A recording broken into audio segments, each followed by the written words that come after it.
Përsa djetarët e këndo smundjen si smundje e këndo. Në smundje të shërueshme, një smundje e përkohshme, njëri për shembull nuk është plak, shumë i thellë në moshë. E ka një flamë, por flama dhe smundja e tij është kaluese.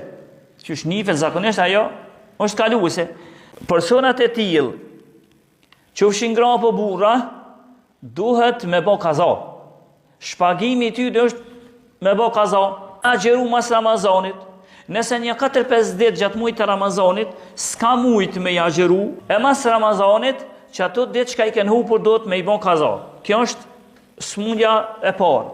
Lloji tjetër i smundjes kur ndahen është ajo që përmenda në fillim, smundje e pashërueshme. Për shembull, njëri mund ta ketë smundjen e sheqerit, ose smundjen e sarjellakut, që i keni thonë dhe herë jo, ose smundje të tjera. Atëherë, çka kërkohet për ti? Kërkohet me bë kefaret.